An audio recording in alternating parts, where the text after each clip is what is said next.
What up, everybody? Welcome back to the channel. It's JPE and we're working on a pair of waterproof denim for the first time ever. I never worked with denim a day in my life. For some reason, I always just overlooked the denim section. I guess because a lot of different brands use it. But I finally found a denim that works for me. And you have to find the things that work for you too. We're going to test the fabric too, because a lot of times when I'm in the fabric store, I like to test out different materials. And sometimes they tell you it's waterproof and they lie. So, you know, this is a good way to test if it's really waterproof. Perfect. Now, I usually start the process from beginning to end when I'm recording, but this time I kind of just jumped into it. I was feeling really creative. And here's the front of the pants so far. So I'm loving how it's turning out. I have these pleats right here. I top stitched this detail. It kind of looks like a flat fell seam. And then what I did was, this is the back side of the fabric, right? So I took the detail of the back side and then top stitched it. And then it has a quadruple stitch lines right here for like a higher end look. And then I'm gonna distress right here so it can have a raw edge. And sometimes when it comes to clothes, like I just love freestyling when I'm designing. A lot of people on my TikTok live were asking me, shout out to my team on TikTok live. A lot of them were asking me, did I come up with a sketch? And honestly, I didn't. I think it's really cool to kind of just come up with a concept and just flow. I call it freestyle designing. Just like if an artist is gonna freestyle rap. And I just love to be able to just like think on my feet and think quick and pivot, because it allows you to think of things in different ways. So when it comes to the manufacturing process of denim, the ends of the yarns are basically warped together into rope and then they're continuously dyed. So the word denim derives from the French serge de Nimes, which is particularly a certain type of fabric that was produced in Nimes, France, which is a city in France. And over time, the warp face cotton weave style became very popular across the region and eventually spread into the neighboring Italy as well. So the beginning of the denim production process usually starts off with the cotton plant first. Also, as a protective measure, the plant has seeds where it grows fibers around it, and you can actually extract those fibers as they grow to develop the actual fabric of the denim. Then the clean cotton fibers are combed into thin strings, and then they're eventually yarned on an industrial machine. And then throughout this process, there's a variety of washes, dyes, and treatments to change the attributes of what the finished denim is gonna look like. And you could turn the denim into so many different types of clothing, like jackets, shirts, skirts, blouses, bags, and so much more. Quick story time of how I started getting into selling clothes. So when I was in my freshman year at FRT, I started upcycling a lot of different clothes. And I used to go to the thrift store, and this is when denim was like really affordable, from like L Train Vintage, or I used to go to Search and Destroy, and I used to just get a whole bunch of jackets or jeans. And literally, yo, I used to take mermaid sequin. This is a throwback from like 2015, I think. And I used to take mermaid sequin, hand sew it onto denim, and I started rocking it around school. But the cool thing is like nobody was doing that, especially where I was coming from. You feel me? Like I came from Brooklyn. So a lot of people in the hood was like, yo, where you got that from, bro? Like all my friends in Long Island was like, yo, where you got that from, bro? So I started wearing it around school, and then some people started asking me like, yo, where are you going? Like, when are you gonna start selling this? Like, I wanna get it myself. And I was like, yo, I'm not really selling it to nobody. I'm just making it for myself. And it's cool because I got inspiration from like Aaliyah from the 1990s and like the Tommy Hilfiger era, when like denim was really baggy and oversized. And then I like got inspiration from Michael Jackson when he was wearing a lot of sequin and shiny objects. And you know what I'm saying? Like I loved Michael Jackson growing up. So I was like, let me just combine these ideas and test something out. And literally, y'all, like I had like 5-10 people asking me where they can get it the first week of school. Fast forwarding, I was like, yo, I don't really want to make nothing for nobody. I'm gonna just make it for myself. Literally, one of my, I guess you could call it acquaintances, was like, yo, how much would you sell that for? It was a jacket. I was like, I'm not really sure. He said, yo, tell me a price right now. I was like, probably like 150, because I got a hand sew. It should have been way more, but at the time, I did not have a good idea of how to price things yet. So I was like, 150. He's like, I bet. Where you gonna be at in the next 30 minutes? I was like, I'm gonna be in the cafeteria. Yo, he literally came back to the cafeteria 30 minutes later. He was like, yo, bro, I wanna buy this jacket off of you right now. I was like, bro, like I said, I'm not selling. He's like, bro, I have 150 cash. You about to turn down $150? I looked at him and I was like, all right, bro. So I took it off, gave it to him, and that was like my first order. Yo, literally, I had like 4 people in school come up to me and they were like, yo, how are you gonna sell it to him after you just told me you weren't selling it? So I had people pressing me, you feel me? I'm like, wait, hold on, nah, it's not even like that. Like, you feel me? It's just like something random. I got you by next week. Just let me know your sizes, whatever. So I had to figure out like, all right, am I gonna either get the denim, from the store or what? And then some of them were asking like, yo, what if I gave you my own denim jacket? And I was like, ah, that works too. So eventually I started selling these. And I'm gonna be honest with y'all, like, yo, I was 19 and I probably touched like almost, I think it was like almost 1,700, maybe like 16 or 1,700 at the time. To me, that was the most money I ever touched from working, you feel me? And I was making that, I made that within like a month and a half or two from selling denim jackets and denim jeans, yo. And I was just like counting the money in my bed in my dorm, and I was like, yo, I can't believe I made this much money from selling shit. So that kind of like forced me to kind of step into being an entrepreneur without even trying, because I was just making it for myself. And that's why I tell y'all especially that, like, when you're starting out your journey, yes, you want to start a brand, yes, you want to put things out into the world and have people buy it, but I think it's really cool to just kind of make things for yourself, you know? Because there's not as much pressure. You're starting to experiment. You get to figure out what you like, what you don't like. You got to figure out what you don't like first, you know what I'm saying? Because you don't want to keep trying to sell things and you don't even like it. Like, you want to make sure you enjoy what you do, and the process should be fun. So by the time I started doing this, you know, I kind of got an understanding of how to speak to people, how to market my stuff. But the hand sewing was getting so much, and I started getting help. I'm so thankful for that. And my girlfriend, when we were in college, like, she literally used to sit down and help me hand sew. And my little sister Natalie, shout out to Natalie, they used to help me sew. And they used to help me like put the sequin on because I couldn't do it myself. After a while, I got a little tired of it. And then sadly, we know how fast fashion is. H&M knocked my stuff off, y'all. And I have proof of it. Here's them knocking it off. One of my friends at the time had told me that like he knew the girl who told the corporate that I make these denim jackets out of with sequin and FIT, and she was in my school too, and she basically said like we could make the idea better. They started selling it, and it made me frustrated. But it just comes to show you that when you're that young and you're creative and you're just kind of like putting these new ideas out, people are watching. And when people copy your stuff, it's cool. You know why? Because you're the blueprint. You're setting up these new milestones and these new things that people want to follow, and that just means that you're ahead of your time. So you just got to keep going and don't even pay it any mind. And once that happened too, it just brought me a lot of recognition in my community, because a lot of the kids in my school and a lot of people who were around who started seeing my stuff, they were always hitting me up telling me like, yo, I saw this here, and I started seeing sequin. Every time I see sequin, I'm thinking of you. And that was like my staple piece, you know? But as time went on and I was in my senior year at FIT, I just wanted to kind of start focusing on cut and sew, and I wanted to learn how to construct things. But first, some of y'all may know, some of y'all may not, I never went to school for traditional fashion design. I went to school for production management, which focuses on sourcing, product development, the manufacturing process, quality assurance, quality control, and everything. And it's just strictly most like business. And I had to like kind of like kick the door in and kind of like spent a lot of time in the sewing lab asking professors different questions. I was asking my friends to show me how they sew stuff, how they like, you know, set up the sewing machine. I didn't really know how to do any of that, and it was very frustrating for years. But I spent so many hours in the lab practicing every day. Shout out to Marcel, Shannon, Belina was helping me so much. To this day, she still helps me so much, and it was just like the best feeling ever to have at least 1 to like 5 people to just sit and show me how to construct certain things. And I was always the type of person, I never took no for an answer. So I used to go to different professors' classrooms in their office hours, and I would just ask them like, hey, can you show me how to do this? Can you show me how to do this pocket? Can you show me how to like fix the pants crotch? And they were like, wait, are you in my class? And I'm like, nah. They're like, wait, so what block are you in? Who's your teacher? And I'm like, I'm not even in fashion design. And they're like, why are you here? You're not even fashion design. And I'm like, well, I'm gonna be honest with you, I'm paying tuition just like everybody else. I hear from all the students that you're a really good professor, and I just wanted to like pick your brain because I really want to expand my skill set while I'm learning production management, and they respected it. So from then, you know, I realized that I could get an answer and like get some type of knowledge, and I started applying it to different things. And the more you just practice, and at the time I didn't even have TikTok and videos on Instagram like that. Now we have TikTok, now we have YouTube videos like this where we can just look up different things and learn different tutorials, get different fashion books and stuff, and just watch different documentaries and interviews. And from there, you can just start your own brand from your room. But that's why it's really important to understand what you like, understand the audience that you're trying to appeal to, and figure out what aesthetic matches your vibe. So oftentimes, you're supposed to be using pins, but like, listen, when you start sewing after a while, you could just kind of like do things by eye. So I'm gonna just top stitch this detail, and I like to have contrast, so I'm gonna make the back pocket the reverse of what the pants is. Make sure that's just in the middle. I fold it. You know what? I want to be different, and I want to slide the piece up for me.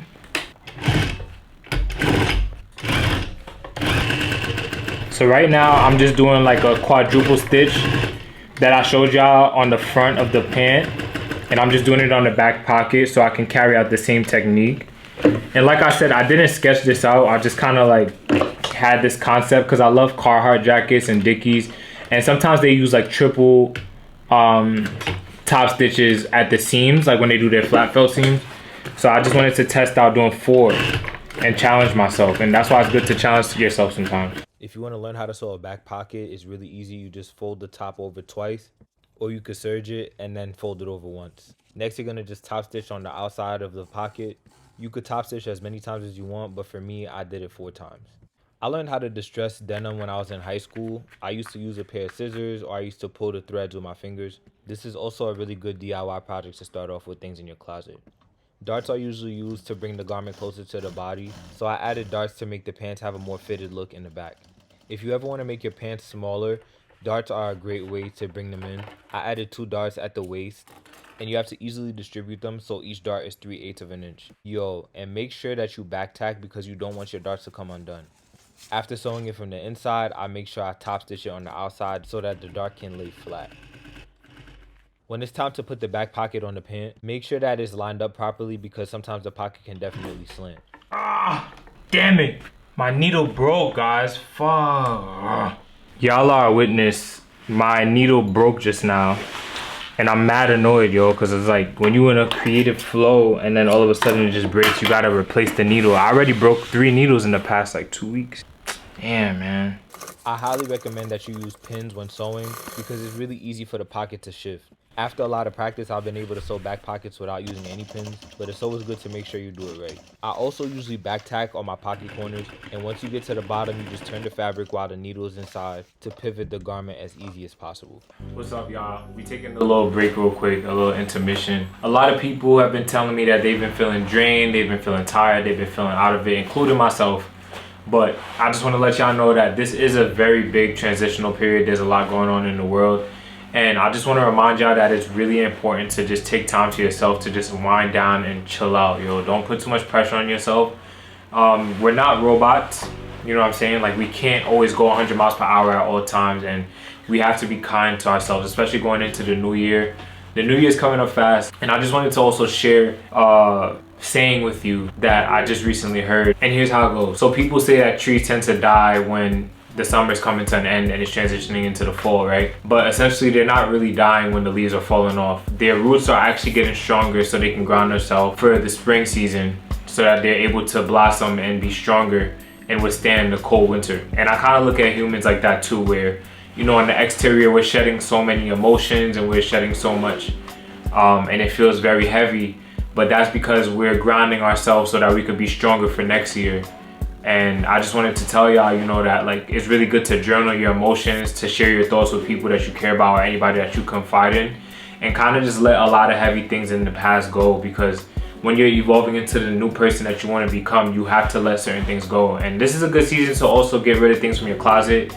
I'm also going to be getting rid of some stuff in my closet and sharing that with you as well too. But that was just my thoughts for now. We're about to get back into this. Yeah, I just had to share another thought with y'all real quick. I was just thinking about 10 years ago. I was 17 years old. I was in the Fashion Institute of Technology as a freshman. I had no idea where I was gonna go in life. I didn't know what I was gonna do with my career. I didn't know that fashion was gonna turn into what it is today. But I just wanna remind y'all, like, yo, always stay curious. Always try to find different answers. Always challenge yourself and get out your comfort zone, because literally I did not go to school for fashion design. All the things that y'all see me doing right now, it was just like straight practice, asking people mad questions, just literally like being in the labs as much as possible, and utilizing my resources. But I'm really happy that I continued with this, because I wanted to give up so many times. And there's going to be moments of adversity and doubt. You have to lean into your fears though. It's okay to feel scared. It's okay to feel like you're afraid of like not being able to make it. But at the end of the day, as long as you keep going every single day and you take baby steps, you're gonna improve to be the best person you could be. Yo, when I tell y'all, I used to dream about the things that I have now. Like, I didn't know how I was gonna have a platform. I used to want an industrial sewing machine. I wanted my own like studio in my room. I wanted a whole bunch of different clothes on my clothing rack of my own wardrobe with my own designs. I wanted to have like a great support system with good friends who were in the same field as me, or even outside of my field, just people who aligned with me mentally, and we were on the same frequency. You know what I'm saying? Like, I just wanted to make sure I was around the right things, and I have a lot of those things in my life, and we can't take those things for granted. Sometimes things aren't perfect, like I said earlier, but like, you have to show gratitude, and the best thing to do is say 5 things that you're thankful for every day when you wake up, and 5 things that you're thankful for before you go to sleep. I promise you, you're gonna start seeing a difference in your life when you do that. Yeah. Yo, the pockets on this, man, bro. Oh shoot, hold on. Back pockets, bro. Look at the back pockets on this, man. Yo, I'm mad hype, yo. That's what I'm saying. Like, when you make your own clothes, it's the best feeling ever, yo. I've never made denim in my life. I'm almost done with them. The only thing is, I don't have a serger machine right now at my crib, so I either have to wait to serge it, or I gotta just do it and like do a flat felt seams and stuff and just let it be raw. I mean, it's my sample at the end of the day. And then when I do the production for them, obviously they're gonna be serged and clean finish on the inside, but like, I just gotta jump the gun, you feel me? I just gotta do it. After practicing the zipper fly technique, I've been able to make my zipper flies. I poked myself. I wanna show you a zipper fly technique that'll make your pants look elite. Let's get it. First, you're gonna put both of the pant fronts together face to face. Then you're gonna sew from the bottom up to the notch point, which is gonna be just below where your zipper is going to end. Make sure that you back tack a few times to make sure that the seam doesn't come undone. And here's how it looks so far. Next, you're gonna cut out your zipper fly piece, and you can add about 1/2 inch seam allowance around everything. Don't worry, the more that you do this, the more you'll get the hang of it. Alright, so after cutting the piece, this is how it should look, and then you're gonna sew along the perimeter like this. Make sure that you don't sew the straight part closed, because you're gonna use that to turn it right side out. Make sure you back tack once again, and here's how it looks. I definitely recommend to serge the seams, and then you're gonna turn it right side out. Next, you top stitch along the perimeter so that the zipper fly can stay flat.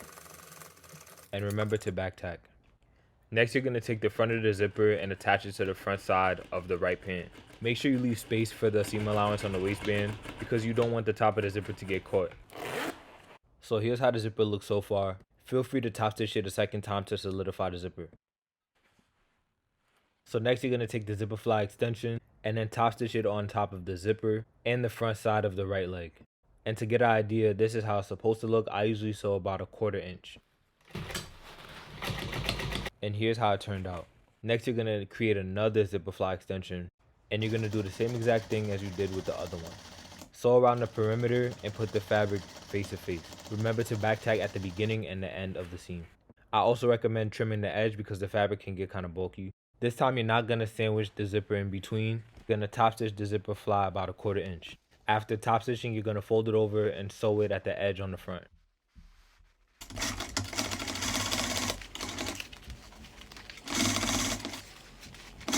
Here's how it should look. Then you're gonna take the front side of the zipper and then attach it to the back side of the zipper fly in the middle. And remember to leave room at the top for your waistband seam allowance, because you don't want the zipper to get caught in between. This part can get very tedious, so take your time, and you're definitely gonna want to use a zipper foot. Ah, damn it. Oh, I thought the needle broke. Okay, it's coming out smooth. The next thing you're gonna want to do is do your J stitch. I like to pin the zipper fly extension so it doesn't get caught under the J stitch. Also, go back and top stitch the crotch up until the bottom of the zipper fly. I usually do 2 stitches to create a flat felt seam. I usually go back and sew the bottom of the crotch a couple times. The J stitch is a technique that is used to make sure that the zipper fly is held down in place. Feel free to use chalk to draw the J stitch before you sew it to make it easier on yourself. And I like to check under my fabric every once in a while to make sure that nothing gets caught under while I'm sewing. And here's a quick way of how I sew my belt loops. It's pretty self-explanatory. I just have a 2-inch rectangle. I fold both edges on top of each other and then I top stitch.